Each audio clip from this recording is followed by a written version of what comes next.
Hey guys, it's me, AleXa here at HDIGH, but we're here to talk to you about today's sponsor. Yes, they believe that your money is your money and therefore should be treated as such.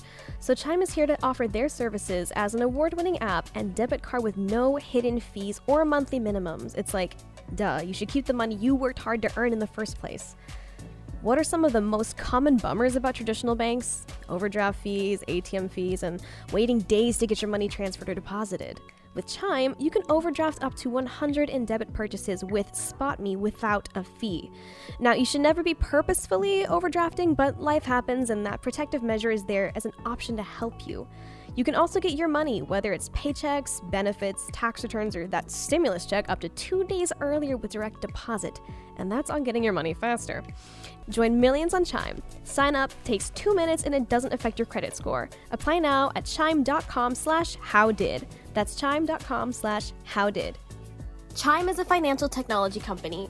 Banking services provided by the Bancorp Bank or Stride Bank North America, members FDIC. Eligibility requirements and overdraft limits apply. Overdraft only applies to debit card purchases. Limits start at $20 and may be increased up to $100 by Chime. Early direct deposit depends on the payer. Out-of-network cash withdrawal fees apply. Third-party and cash deposit fees may apply. Go to chime.com/howdid for details. Now back to the episode.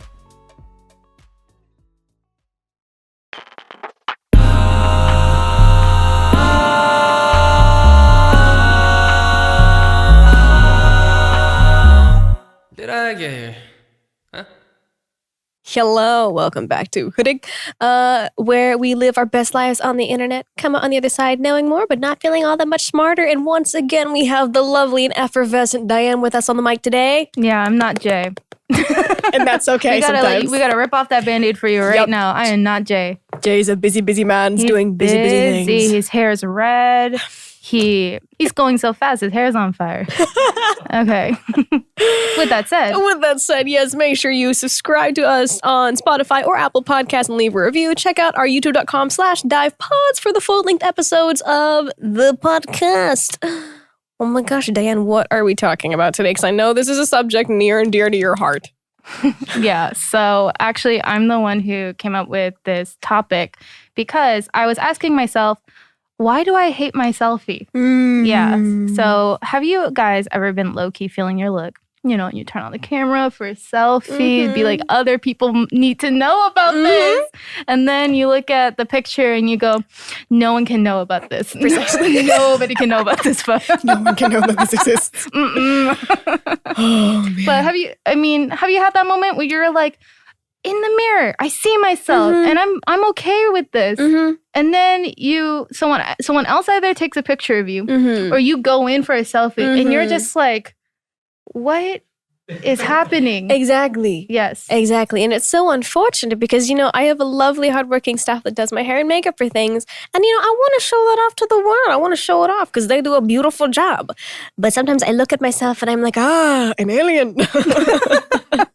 Not the hair and makeup, but all that else going on. Oh, yeah. What is that? Well,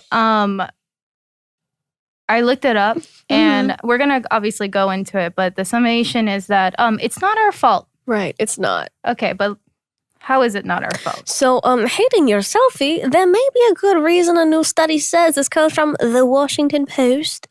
A new study found that for many, the problem is not in the nose. I don't know what that means. I didn't even think that was the problem, but now they're making me self-conscious. In the That nose. is the problem.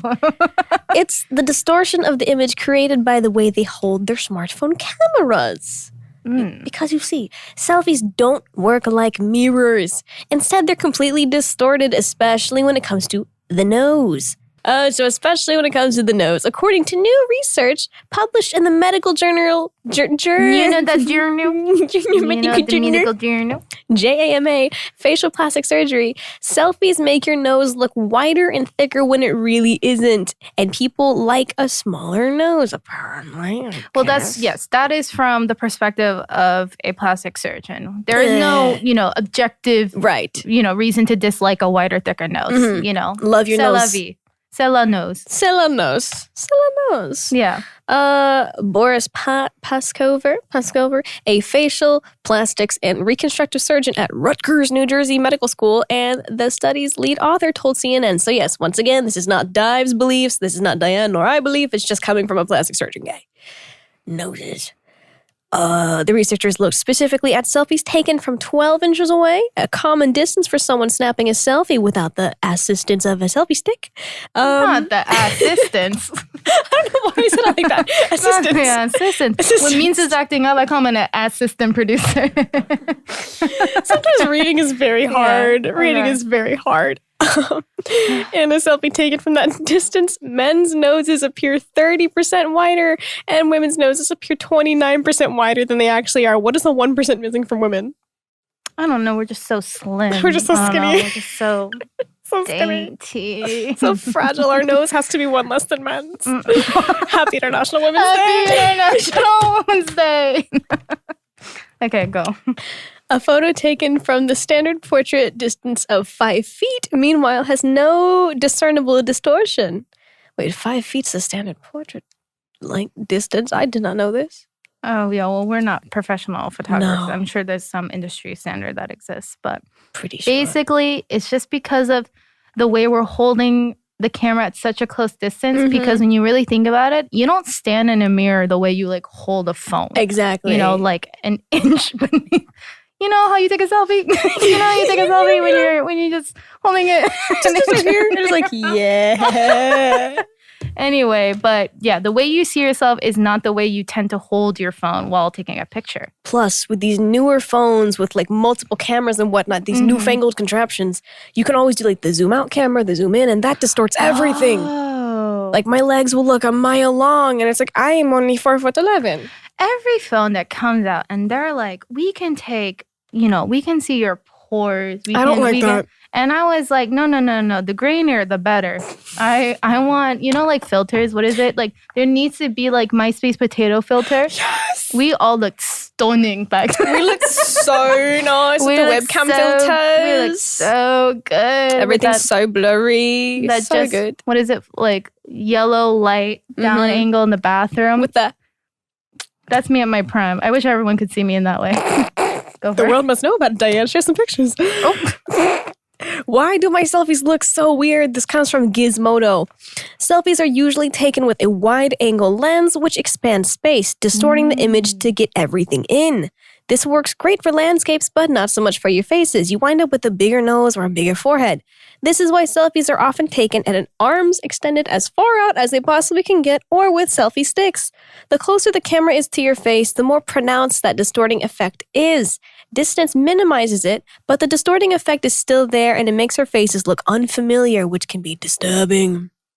That is what I think when I see my photo. Disturbing? That is unfamiliar to me.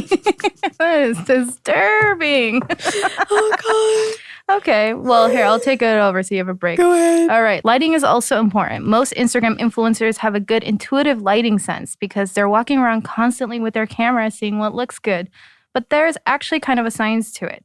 You should be looking for soft, diffused light. This is why photographers use big soft boxes. Actually, at Dive, we use soft boxes. Yep. And I completely lost my place. Okay, diffuse light minimizes texture and volume, and hard light emphasizes it because hard light emphasizes shadows and contrast. Oh, you're right. Right? It's a little harsh. That's what they call it. It's harsh. Harsh. And so texture and volume on a face means wrinkles and zits and pores, which is why when people pull out their camera on a sunny day at the beach, the results are often a disaster. Oh my gosh, Gizmodo. You've got hard direct light and a wide angle lens, and all you can see is the mole on your cheek. First of all, nothing wrong with a beauty mark. That's what we call them here. We call them beauty marks. Now, if you're talking about a spy who gets caught, that's a mole. That's a mole. Or the little animal that digs underground. That's a mole.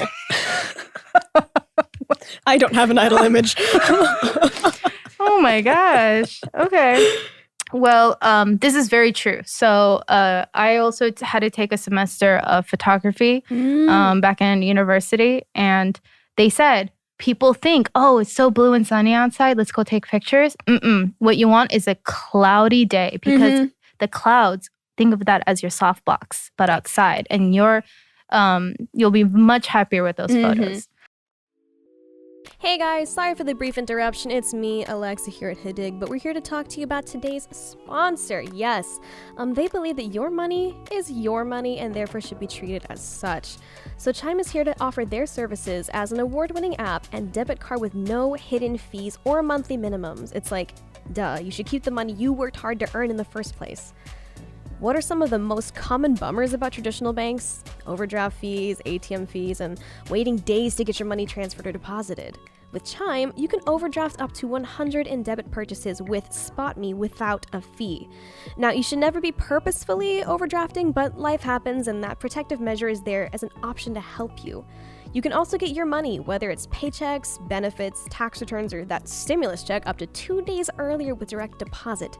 And that's on getting your money faster. And they have over 38,000 ATMs that you can use fee-free with MoneyPass and Visa Plus Alliance. They've got security alerts that'll let you know when your card is used and instantly block your card if something seems like suspicious activity.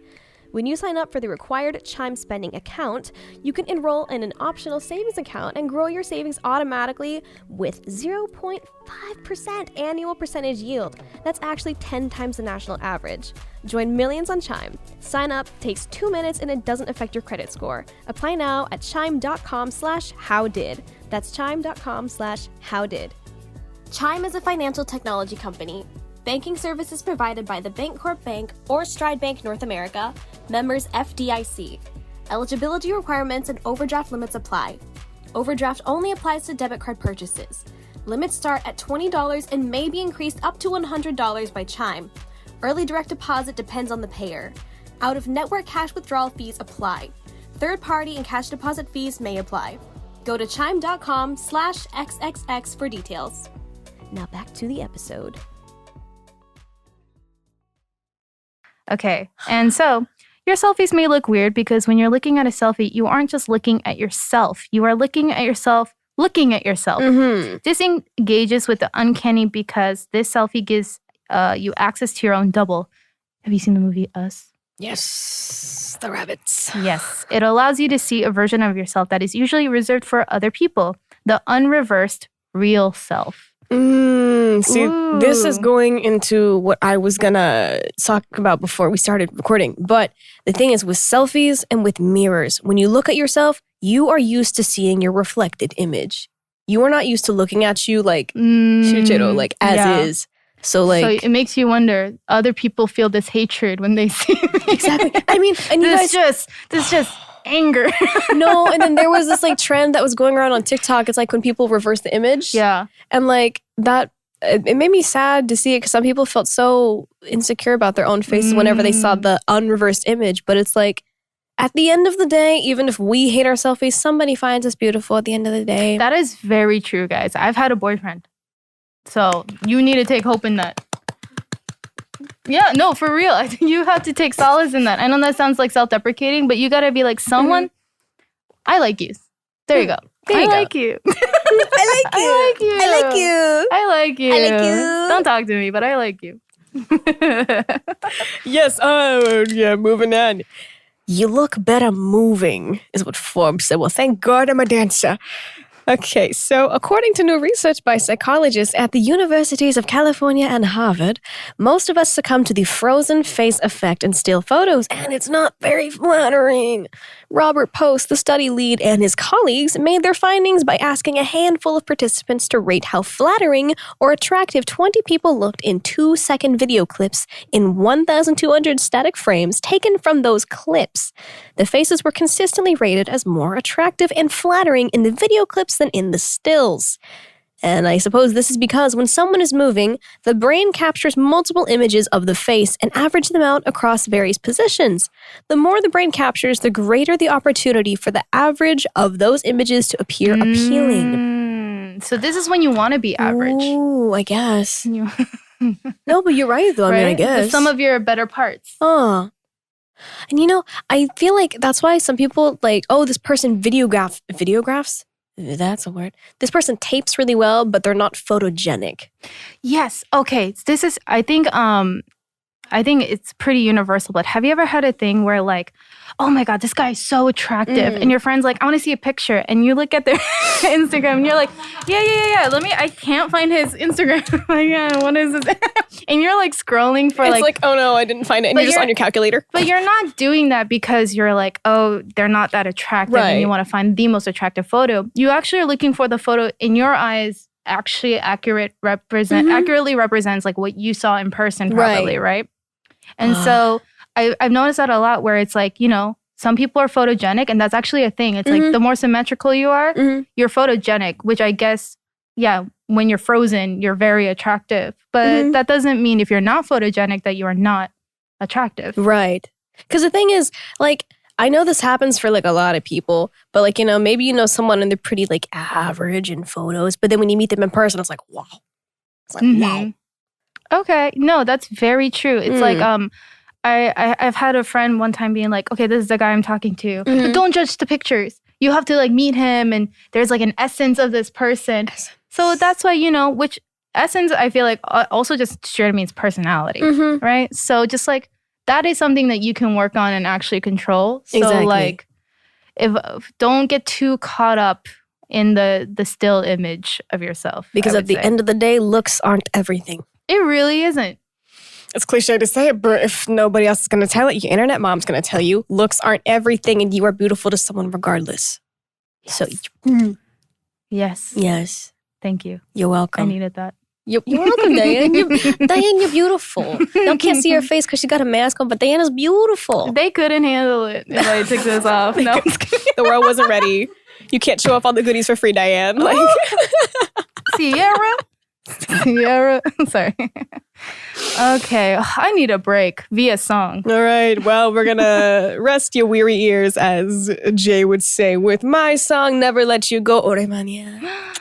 Hey guys, it's AleXa. Sorry for the interruption, but y'all know what time it is. And the time it is to talk about today's sponsor, which is BetterHelp. For those of you who don't know what BetterHelp is, it is definitely a safe and private online environment, which is a good, what's the word I'm looking for? A good option as to in-person counseling, which is something that could be very difficult nowadays given the current situation. It's all offline, all super confidential. I believe you can get contact within a 48-hour time frame. BetterHelp is not a crisis line itself. It's not a self-help. It is a professional counseling kind of website. Everything is done securely online, all without ever having to sit in like an uncomfortable waiting room, because we all kind of, hate that, especially right now. You gotta be safe, social distance and everything. The service is available for anybody worldwide who might need some help. There are licensed professional counselors who are specialized in anything from depression, anxiety, grief, LGBT matters, self-esteem, etc. Anything you could possibly need help with. To those of you listening, if anybody is in need of any services where you need to talk to somebody about something difficult you're going through, I highly suggest BetterHelp. Services like this wherever you can talk to a licensed professional. Again, it's very convenient, very professional, and very affordable. Definitely suggest you check out BetterHelp. I want you to start living a happier life today. As a listener, you'll get 10% off your first month by visiting our sponsor at betterhelp.com/how. Join over 1 million people who have taken charge of their mental health. Again, that's BetterHelp, HELP.com/how. Now back to the episode. Oh, okay. Emotional. And now we are back from this emotional song. Okay. Yes. So, we asked you guys to ask us some questions and y'all delivered. So we're gonna skedaddle-daddle hop right into there right now, shall we? This comes from Stay Happy Myself, a wonderful username. They ask, I'm a fresh graduate. Could you give some words to a job seeker like me? Dan? I guess I do, have experience with seeking jobs. You've got... this. I feel like this is an episode in itself, actually. This is a good idea. Thank you for suggesting an episode idea. But to basically sum it up is know your worth Like know, that what you can contribute, and you have to communicate clearly what it is you will contribute. I feel like a lot of times I've received resumes and people love to say, oh, I'm very enthusiastic. I'm very organizational, very broad, general, positive terms. But very rarely do you have someone who says, I've actually, seen what you guys have been doing. And these are the ways that I would try to positively impact with like very real action statements. Okay. And to me, that makes me know that they actually know what, my business or company is doing. And that the moment that they start, I already know what they're going to do, and then they're going to actually be of use. So I think being specific, knowing what you're worth and communicating that is probably your best foot forward. But I would heavily agree on that. I mean, I don't have much experience like seeking jobs. Did you have a part-time job ever? I did. I started working when I was 15. Oh. I was a hostess at a sushi restaurant, so I sat people. And then eventually I upgraded to being a waitress. And then I became a sushi chef. And then at a different restaurant, I was a sushi chef and waitress again. And then I worked at Lush Cosmetics for about 3 years. Yeah, Lush. Yeah. Okay, so I think that actually to me is more a confusing way to approach like applying, because when you're young and you're just trying to find a part-time job, it's honestly not necessary because you're so passionate about hosting a Japanese restaurant or working at Lush, right? Because like it's a very honorable thing. You just need a side hustle. You need to have a stream of revenue. So how is it that you like got those jobs in the interview? Like, because you're like a high school student, you probably don't have much of a resume. Right. I mean, well, the thing is, the first sushi restaurant I worked at, where I got hired at like 15 and a half, my family has been going there for years. Before I was born, they went there. And so we basically grew up with the restaurant owner. We knew a lot of the staff. And whenever I became of age to work, because child labor laws, my family was like, what if you tried to apply there and, started as a hostess and then maybe you could become a waitress? And I was like, okay, because that's the age where it was like, okay, I have my own interests that I would like to pay for. Because I don't want to have to constantly depend on my parents for everything. Yeah. So I wanted to be a little bit independent. So I started with that. I sent in an email with my resume. With most restaurant jobs, typically they have you come in for 1 or 2 shifts and you shadow somebody. Like, someone shows you the ropes and then they tell you to try it. And then, they'll teach you the ins and outs of whatever you're doing. But I got hired as a hostess. And then even though I was already working at that restaurant, whenever you become a server, there's different training you have to do. When you become a sushi chef, there's different training you have to do. Like there was a test for that one. Oh, wow. Because like before this, because it's a restaurant, you had to get your health food handler's permit. Okay, yeah. But sushi chef, there were like a bunch of rules you had to memorize and make them for like the test to remember the ingredients. And some of them were very similar. So if you left out an ingredient, it's like, oh, wow. But yeah. Okay. Yeah, I think also once you get the job, act like you can lose it any moment for at least the first few months. Act like you haven't been hired yet. Right. Right? Always have a plan B. That is very true. Always have a plan B because you never know what's going to happen in life. Yeah. That girl who made $1 million selling MySpace wallpaper designs? What? I hope she had a plan B. What? Yeah, I read an article about her on 17 magazine once, whatever. I think about her. She bought a house. And I'm like, how long did MySpace last for you? Anyway, that is truly going off tangent. We got one last question. Okay, this is a question for us. What's one song you wish you wrote? You know me, writing songs. We were talking about that one thing a few episodes back when you're like, I wrote a thing for like Tableau, but like... Oh my god. Okay, that is you're speaking with that context because that is trying to make it sound like I was collaborating with Tableau of Epic High. That is not true. I texted him. I have oh frick, I don't even remember what I texted him. There's like a phrase in Korean that I was like really obsessed with. Wait, what was it? Oh, 내 말이. 내 말이. Okay, so growing up, obviously I grew up in the States, but my parents speak Korean. And whenever my mom was a little, having too much fun with her friends, I would hear in the distance her and her friends going, 내 말이, 내 말이. And it's because that they were gossiping. And 내 말이 means like, that's what I'm saying. Like, you're taking the words out of my mouth. Oh, I'm sorry. My mom's here.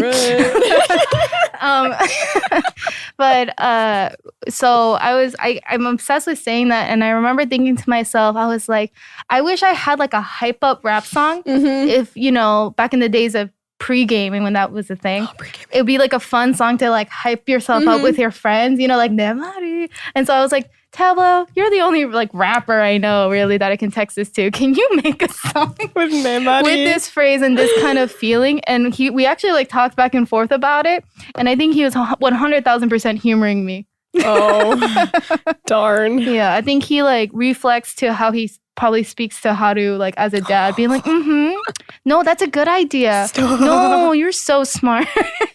You're so talented. I know. Yeah, we could make now it that we're putting it interjingle. out there, someone's gonna steal it. But I want someone to make the song so that I can play it. So I actually welcome that. If you're a producer, PH1 Harry, if you're listening to this, I think he could do a good job. So anyone, I'll take it. Nemari. Yeah. Let's go. Right? It'd be like a fun. Anyway, I'm a producer. Whatever. I'm picking up Music, on it. I'm film, picking up on TV. it. I'll do it all. Okay. Oh, what God. about you? What's one song you wish you wrote? Oh, well, not to say I like the song, but I think my parents would be in retirement by now if I did. I wish I wrote Baby Shark. Oh, I'd be rolling in the deep with the monies. But I don't condone playing it. Do they play it for like torture in federal prisons, I think? They do? I think I read that somewhere where like, they put someone in like an isolation chamber and they just play that on loop. Oh, I think I've heard of this. I don't know. We're going to have to check up on that. I don't know, but Baby Shark, I'd be making mad money if I wrote Baby Shark. Wow. Yeah, you know what? Yeah. Comes down to the bags. No. I don't talk like that. I gotta go. We gotta go. She needs to leave. Yeah. So, with wrapping up the episode, we're just going to remind y'all to send us your questions to #HDIGH and let us know what you think should be our next big topic to cover. Don't forget to check us on Instagram and Twitter at The Dive Studios, youtube.com/Dive Studios or /Dive Pause for full-length episodes, and also check us out on Tickety Talk at The Dive Studios. Subscribe and leave a review for the podcast. Thank you very Kamsa. And Oh, thank you very Kamsa. Okay, very Kamsa. Okay. Goodbye. Koromayagit. Nebari. Ladies and gentlemen, did you enjoy that episode? If you did, you can always listen to the full episodes on Spotify or Apple Podcasts. And also, do not forget to subscribe and follow this channel. Also, turn on notifications.